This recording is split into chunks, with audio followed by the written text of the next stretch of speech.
नमस्कार, बुलेटिन में आपका स्वागत है। मैं हूं आपके साथ लक्ष्मी। चलिए खबरों की शुरुआत करते हैं। राष्ट्रपति रामनाथ कोविंद के अभिभाषण से बजट सत्र का आगाज हुआ। राष्ट्रपति रामनाथ कोविंद ने वीरों की शहादत को नमन किया और कहा कि कोरोना महामारी ने बहुत से अपनों को छीना है। साथ ही कहा कि भारत की वैक्सीन का लोहा दुनिया ने माना है। इसके अलावा राष्ट्रपति ने कहा कि देश के कृषि निर्यात में रिकॉर्ड बढ़ोतरी हुई है। साथ ही कहा कि गरीबों को मुफ्त में राशन दिया जा रहा है और 80 करोड़ लोगों को अन्न योजना का फायदा मिला है। इसके साथ ही पीएम आवास योजना के तहत 2 करोड़ लोगों को घर मिला है। बजट सत्र का आगाज राष्ट्रपति के अभिभाषण से हुई शुरुआत।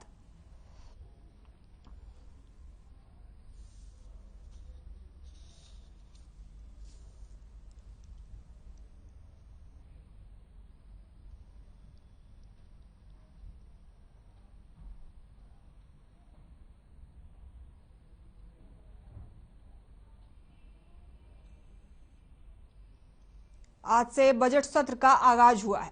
वहीं बजट सत्र ने पहले पीएम मोदी ने अपने संबोधन में कहा कि उम्मीद है बजट सत्र में खुले मन से चर्चा होगी। सभी सांसदों का बजट सत्र में स्वागत है। वहीं पीएम मोदी ने कहा कि भारत को लेकर दुनिया का भरोसा बढ़ा है।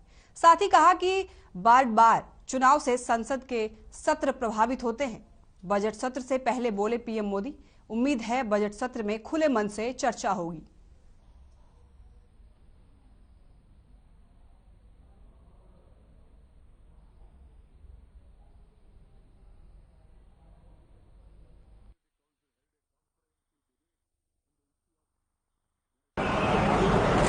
इस बजट सत्र में भी हम सांसदों की बातचीतें, हम सांसदों के चर्चा के मुद्दे, खुले मन से की गई चर्चा वैश्विक प्रभाव का एक महत्वपूर्ण अवसर बन सकती है। मैं आशा करता हूं कि सभी आदरणीय सांसद, सभी राजनीतिक दल खुले मन से उत्तम चर्चा करके देश को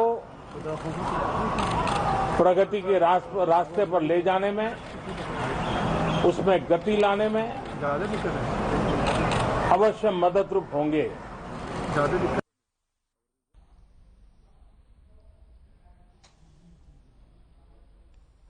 देश में कोरोना का कहर लगातार जारी है, जिसके चलते देश में पिछले 24 घंटे में कोरोना के 2.09 लाख केस सामने आए और 959 लोगों की कोरोना के चलते मौत हो गई और 2,62,628 लोगों ने पिछले 24 घंटे में कोरोना को मात दी है। फिलहाल देश में कोरोना के 18,31,268 केस एक्टिव हैं और अब तक 4,95,000 से ज्यादा लोगों ने कोरोना को मात दी है।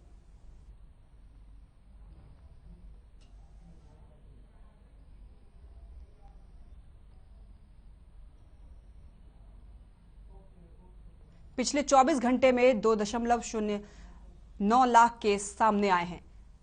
959 लोगों की मौत हो गई है। देश में कोरोना का कहर जारी है। पिछले 24 घंटे में 2.09 लाख केस सामने आए हैं। 959 लोगों की मौत हो गई है कोरोना से। 2,62,628 लोग ठीक होकर अपने घर लौटे। वहीं देश में 18,31,000 से ज्यादा केस एक्टिव हैं। देश में कोरोना का कहर लगातार जारी है। देश में 18,31,000 से ज्यादा केस एक्टिव हैं।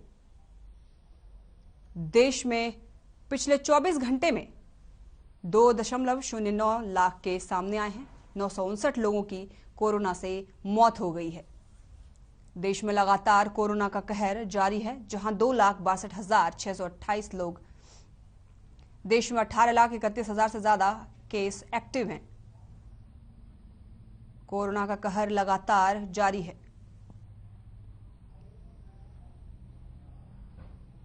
हरियाणा में कोरोना से काफी राहत मिलती नजर आ रही है। दरअसल प्रदेश में एक दिन में कोरोना के 3,918 केस सामने आए हैं। वहीं 5,284 लोगों ने कोरोना को मात दी है। जबकि 7 लोगों की कोरोना के चलते मौत हो गई। बता दें कि प्रदेश में कोरोना का रिकवरी रेट 95.86% पहुंच चुका है। चलिए अब आपको ग्राफिक्स के जरिए बताते हैं कि कहां कितने कोरोना के मामले सामने आए हैं। गुरुग्राम में 1267 लोग कोरोना पॉजिटिव पाए गए। वहीं फरीदाबाद में 222, हिसार में 248 मामले सामने आए हैं। सोनीपत में 207, पंचकुला में 244 केस मिले हैं। वहीं अंबाला में 192, सिरसा में 101 लोग कोरोना संक्रमित हो गए हैं। फतेहाबाद में 117, कैथल में 134 केस सामने आए हैं। वहीं फतेहाबाद में 117, कैथल में 134 केस मिले हैं। चरखी दादरी में 149, भिवानी में 119 मामले सामने आए हैं। प्रदेश में कोरोना का कहर लगातार जारी है। टीवी स्क्रीन पे आपको ग्राफिक्स के जरिए समझा रहे हैं। गुरुग्राम में 1267 लोग कोरोना पॉजिटिव पाए गए हैं। वहीं फरीदाबाद में 222, हिसार में 248 मामले सामने आए हैं। सोनीपत में 207, पंचकुला में 244 केस मिले हैं। अंबाला में 192, सिरसा में 101 लोग कोरोना संक्रमित हो गए हैं। वहीं फतेहाबाद में 117, कैथल में 134 केस सामने आए हैं। कोरोना का कहर प्रदेश में लगातार जारी है। चरखी दादरी में 149, भिवानी में 119 मामले सामने आए हैं। टीवी स्क्रीन पे आपको ग्राफिक्स के जरिए कोरोना के ग्राफ्स दिखा रहे हैं।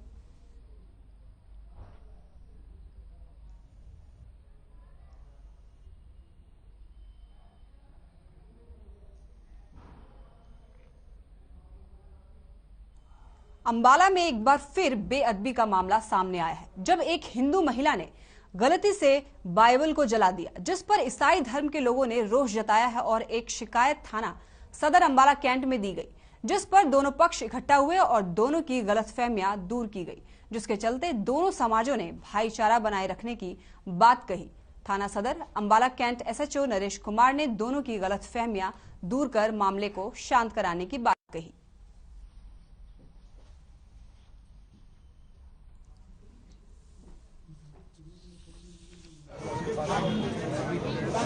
कुल मिलाकर कहने का भाव यह है कि जो भी कुछ मामला था, उस मामले को जब हमने गौर से सुना, उसके ऊपर गौर किया, मामला बड़ा पेचीदा मामला था।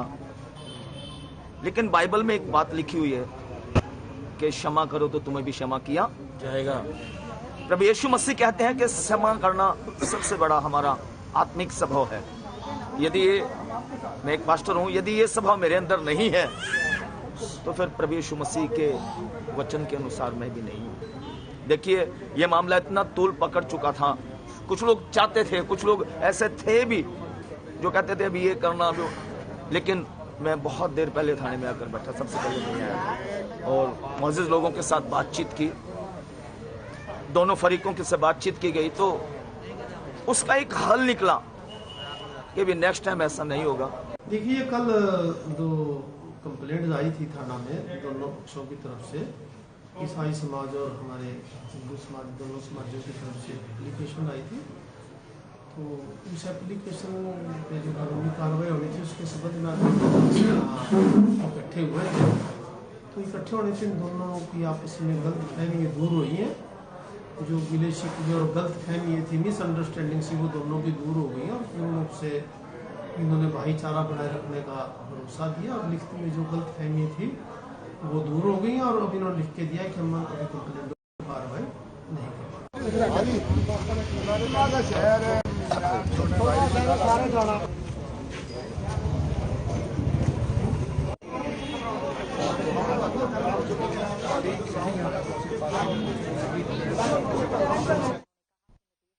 अहम के गांव बलंबा में ग्रामीण गंदा पानी पीने को मजबूर हैं। ग्रामीणों ने जल घर पर प्रदर्शन किया और बताया कि जल घर की ना चारदीवारी है और ना ही मुख्य गेट। जल घर में दिन भर आवारा पशु घूमते हैं। चारदीवारी टूटने के कारण बाहर का गंदा पानी जल घर के टैंकों में भर जाता है। वहीं ग्रामीणों ने बताया कि सप्लाई लाइन भी जगह जगह लीकेज है, जिसकी वजह से गलियों का गंदा पानी सप्लाई में आता है। इसके अलावा ग्रामीणों ने यह भी बताया कि पिछले साल राज्यसभा सांसद रामचंद्र जांगड़ा ने गांव को गोद लिया था और गांव के जलघर को लाखों रुपए की सहायता से सुधार करने की बात कही थी। लेकिन हालात ये है कि जलघर के फिल्टर भी खराब पड़े हैं, सीधा गंदा पानी सप्लाई हो रहा है। ग्रामीणों ने प्रशासन और शासन को जलघर की सफाई करवाकर ग्रामीणों को साफ सुथरा पीने का पानी देने की गुहार लगाई है।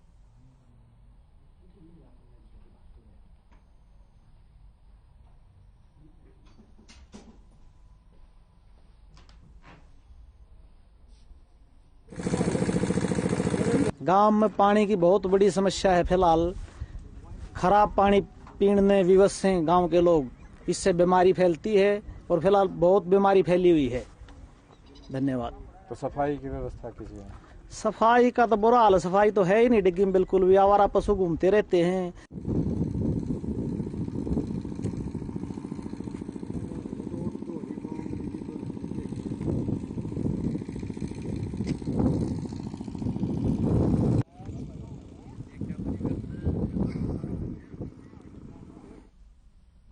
चलिए यहाँ रुकते, छोटे से ब्रेक के लिए कहीं मत जाइएगा, फौरन लौटेंगे।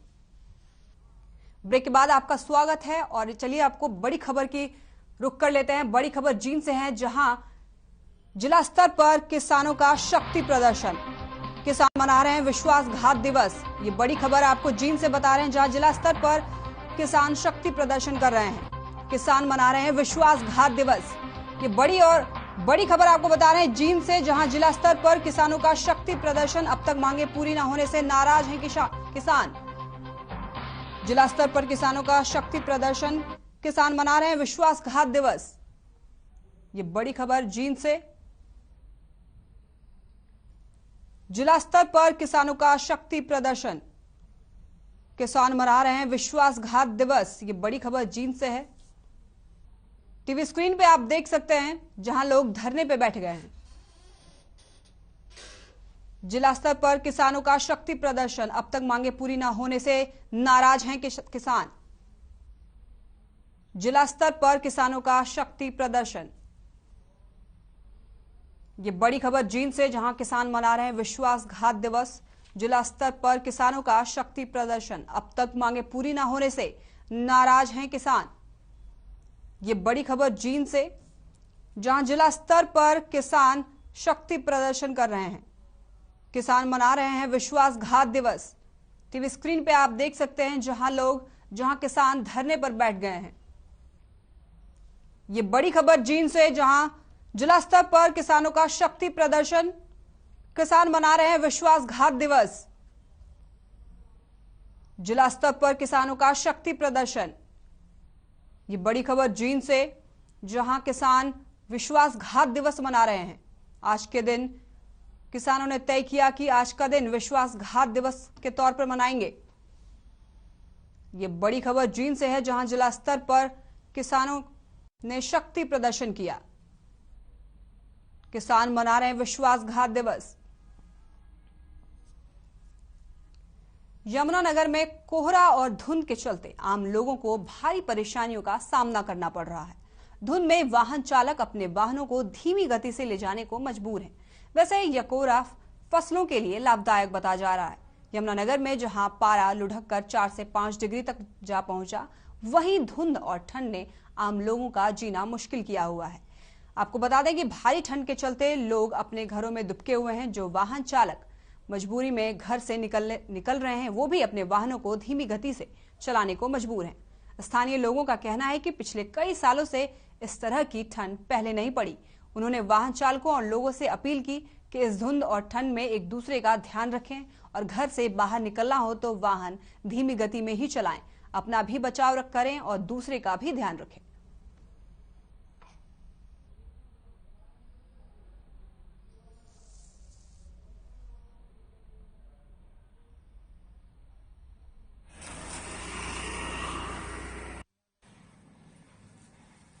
जगाधरी से जी, इस समय जो धुंध पड़ रही है वो अपेक्षाकृत ज़्यादा है। इस वजह से वाहनों की गति भी काफ़ी कम हो गई है और जो कोई इसके अंदर लापरवाही करेगा वो अपना भी नुकसान करेगा और किसी और का भी साथ में कर देगा।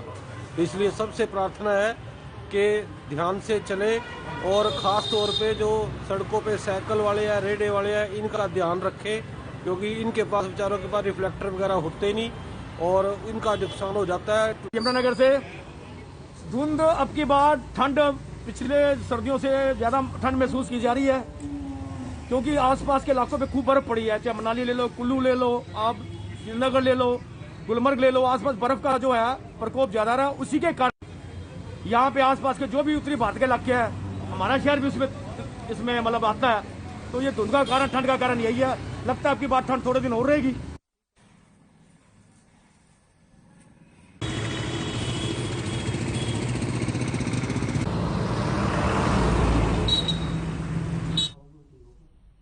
सोनीपत में भी कोहरे और धुंध के चलते आम लोगों को भारी परेशानियों का सामना करना पड़ रहा है। वहीं आसमान में कोहरा छाए रहने के कारण वाहनों की रफ्तार पर ब्रेक लगती नजर आई। इस बीच वाहन चालकों को फॉग लाइट का इस्तेमाल करना पड़ रहा है। वहीं लोगों का कहना है कि प्रशासन लापरवाही बरत रहा है, क्योंकि वो करोड़ों रुपए के टोल की वसूली कर रहे हैं, लेकिन सड़कों पर लाइट नहीं है।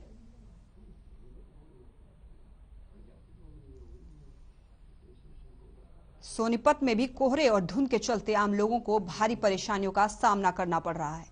वहीं आसमान में कोहरे छाए रहने के कारण वाहनों की रफ्तार पर ब्रेक लगती नजर आ रही है। करनाल के तरावड़ी में गैंगवार हमला हुआ। एक युवक को गोली लगी, जिसे करनाल के अस्पताल में भर्ती कराया गया। घटनास्थल और अस्पताल में पुलिस बल मौजूद है। पुलिस ने चारों तरफ नाकाबंदी की और आरोपियों को पकड़ने की कोशिश की। इसी के साथ घायल युवक के बयान लेने की कोशिश की जा रही है। जो युवक घायल हुआ है उसका नाम आलम मलही है। गोली लगने वाले युवक के दोस्तों ने बताया कि पुरानी रंजिश के वजह से हमला किया गया। जिस युवक को गोली लगी वो जबरा ग्रुप का है और जबरा गैंग और नरेश अंजनथली गैंग के बीच काफी लंबे समय से दुश्मनी चल रही है। जबरा काफी समय पहले पुलिस एनकाउंटर में मारा गया था और नरेश अंजनथली अभी जेल में है। घायल युवक के दोस्त ने आरोप लगाया कि यह हमला दूसरी गैंग ने करवाया है। करनाल के तरावड़ी में गैंगवार हमला हुआ। हमारे पास जानकारी आई कि तरावड़ी क्षेत्र में दो युवक थे, वह वहाँ से खाना खाकर बाहर जा रहे थे अपनी गाड़ी में, तो उनके ऊपर एक गोली चलने का जो हमारे पास बयान हुआ है। तो उसके बाद हमने दोनों जो भी पीड़ित हैं उन दोनों से एक बार मुलाकात कर ली है। तो उपचार चल रहा है। एक व्यक्ति गंभीर है थोड़ा, but otherwise he is normal, but अभी उनका उपचार चल रहा है। उसके बाद जैसे ही वो फिट फॉर स्टेटमेंट होंगे तो उनके बयान लेंगे और उस पर हम आगे कार्रवाई करेंगे। कितनी गोलियां चली हैं सर, कुछ आइडिया? देखिए अभी तो प्राइमा फेसी देख के ऐसा क्लियर नहीं कर सकते कितने बड़े अभी उनके जो चोट है, दो जगह पे थोड़ी चोट दिखाई दे रही है। बाकी डॉक्टर से ओपिनियन लेके जो भी है तो अभी खतरे से बाहर है। ये बच्चे आए हुए थे तरावड़ी के अंदर। ये मेरा बेटा है, ये था, ये बच्चा है, ये साथ में खाना खा रहे थे होटल पे बैठे हुए। तो इतनी देर के अंदर 2-3 बार से गाड़ियां आई। 2-3 गाड़ियों के अंदर से 3-4 शूटर निकले और उन्होंने अंधाधुंध फायरिंग शुरू कर दी, जिसके अंदर इन्होंने अपना बचाव किया। गाड़ी के अंदर बैठे, फिर भी गोलियां लगी, गाड़ी पे भी गोलियां लगी हुई है। तो 2-3 दिन से हमारे को धमकियां मिल रही थी, गोली मारेंगे, गोली मारेंगे, गोली मारेंगे। उसके अनुसार हम तो अपने ध्यान में थे भी कोई वैसी बकवास कर रहा होगा, अलग अलग नंबरों से कोई बकवास कर रहा होगा। तो ऐसे वो तो बच्चा बीच में अट गया, उसको गोली लगी है पेट के अंदर। 2 साल हो गए ना, ठीक ठाक वधिया चलता। तो पहले कोई केस वगैरह चल रहे हैं, कोई आपस में कोई कभी किसी से रंजिश हुई है? ना ना, सब ये करते सन केस 1-2 चलता है, बाकी वो को नहीं से नहीं दुश्मनी। तो घर आपका सामने ही है? हाँ, बस पड़ोस में गली, पीछे गली में। तो आपको कैसे पता चला कि बेटे को गोली मारी? उसके पापा वजह ही खड़े थे। तब चाहेंगे कार्रवाई हो? हाँ जी, कार्रवाई तो होनी चाहिए थी, सख्त तो सख्त।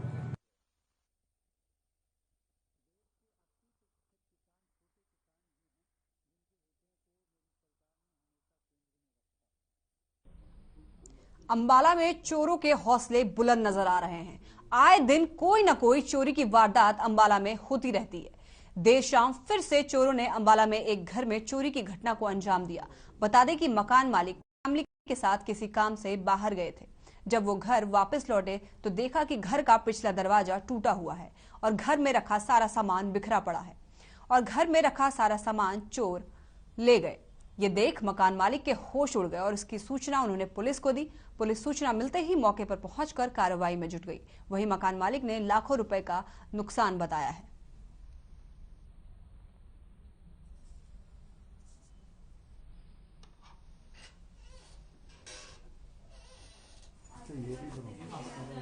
सूचना प्राप्त हुई थी हमारे पास थाने में, हम यहाँ मौके पर पहुँचे हैं। ये शुक्रवार से इस मकान को बंद करके कहीं रिश्तेदारी में गए हुए थे। अभी हम यहाँ देखे आकर के चोरी हुई है, देख रहे हैं, जांच चल रही है। आसपास के सीसीटीवी कैमरे और भी कोई देखेंगे, डंप भी उठवाएंगे यहाँ के, जैसा भी चोरी को कोशिश करेंगे पकड़ने की। कोई ऐसी बात हम पब्लिक से तुम बार बार कहते हैं इस बारे में भी, जब भी जाओ या तो किसी पड़ोसी को, अपने आसपास में कोई रिश्तेदार को ठहरा के जाओ, है नहीं तो अब ये देखो वारदात हो गई है चोरी की, सामान चोरी हुआ है, इनका नुकसान हुआ है, तो कोशिश तो करेंगे। भी हम शुक्रवार को गए थे यहाँ से शाम को, और अब यहाँ आज आए हैं शाम को 5 साढ़े 5 बजे आके देखा है ये दरवाज़ा खोलने लगे हैं तो खुला नहीं, जैसे अंदर से किसी ने लॉक लगाया होता है। फिर पीछे से पिछला दरवाजा जाके को देखा तो दरवाज़ा खुला हुआ था। फिर हम पीछे जाके अंदर आए हैं, सामान सारा बिखरा पड़ा था, तो अलमारियाँ लुमारियाँ देखी सारी खुली पड़ी थी। अपना सामान चेक किया है तो उसमें से लगभग सोना मिला के, कैश मिला के 1,30,000 का सामान चोरी हो गया। बुलेटिन में बस इतना ही। फिलहाल के लिए बने रहिए हर खबर के साथ। नमस्कार।